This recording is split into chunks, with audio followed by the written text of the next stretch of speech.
Good afternoon, Silindelo. What are you seeing there right now? What's happening? Well, Bradan, what I'm seeing right now is people who have basically been left destitute. They've been left stranded at this point. They are lining the streets of Bompas Road right now. At this stage, it is unclear where they're going to sleep tonight or exactly where they're going to find accommodation. We know that the evictions took place at around 8 a.m. this morning, where the Red Ants came and removed at least about 100 people who reside here. Many of them actually are at work and don't even know that they have been rendered homeless at this stage. You can see in front of you right now the property in which they've been evicted from. What we understand is that these evictions, or should I say these people, have been living inside this property for some of them close to 15 years, many even as far back as 20 years that they've been living on this property. They're saying that they have not been given notice in terms of these evictions, and they don't know exactly why they're being removed from this property, because they have been on this property for a very long time. We've got elderly people here, we have mothers with babies, and we've got people who really say that they're just trying to make an honest living, trying not to resort to criminality when it comes to how they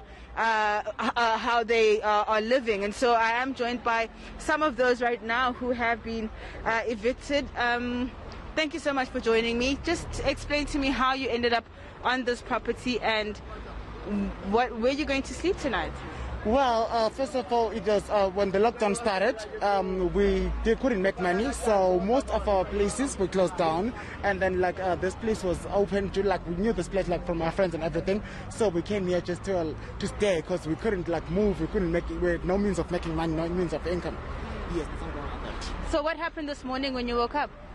Well, before I woke up, I actually had noise, and then they were knocking, they were hitting the doors down, and then so we're not even given even an hour of packing, because most of our things were lost in there. I'm talking some people lost probably their medication, their ARV tablets, some lost their IDs, some are even at work right now, so they don't even know that their things are outside. So yeah, it is a great loss. Where are you going to sleep tonight? Do you know, have they given you alternative accommodation? Being given is another story. We weren't even told from the beginning, so we are sleeping here, literally we have nowhere to go. So it's a matter of us being here until the Lord provides. I don't know if there's going to be manna from heaven today for some of us. Okay, thank you so much.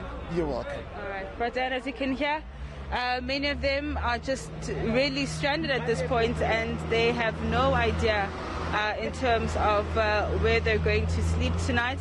I understand there's somebody else who would also like to just voice some of his concerns. Just tell me how you ended up here, and do you know where you're going to sleep tonight? Well, I would say I don't know where we are going, all of us, because there was no warning for us or nothing. They just came. Some of us were even sleeping. They just ambushed us and took us out there like dogs, like we are not humans. And they came with they came with force. They were fighting. No one was fighting them. And they put us there like dogs, like we're nothing. Same time, they just started to demolish everything. Were you able to get all of your things from? No, we only got what we could get. Because they were in a hurry, out now. Now there was no time to pack nothing. Yeah. We only got what we could, the important stuff. And some of the people have been here for more than 20 years. But they came, they just chased us like dogs. As if they own us, but it was painful.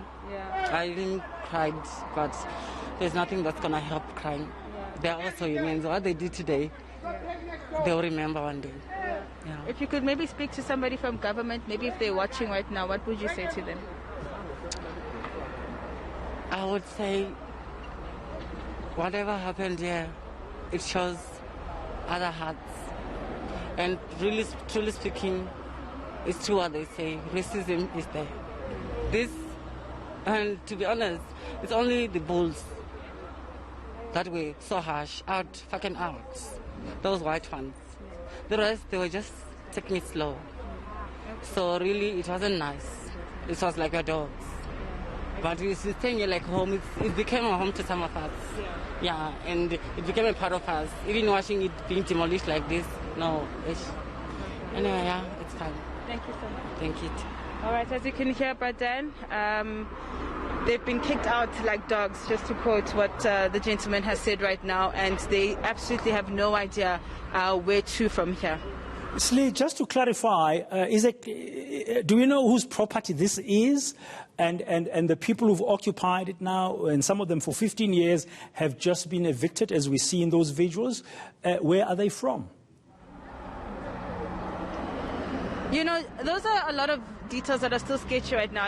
As you can hear from one of those that I spoke to, many of those who actually came here just before lockdown. They had just lost their jobs. Some of them, they were struggling to make an income, and they've heard that there's this property here on Bumpers Road where they could come and stay, and that is how many of them ended up here. But many of them have actually been here for years, and you can see that the gentleman actually walking inside the property right now with a helmet, that is the lawyer that I spoke to a little bit earlier on with regards to this eviction and whether it is actually legal. Let's just take a listen to what he had to say. On numerous occasions they have been notified. They are well aware of the situation. They're well aware that they have hijacked this property, that they're not here on a lawful basis. But you're more than welcome to contact my offices and we can make an appointment to work through the matters. Thank you very much, Silindelo Masikane.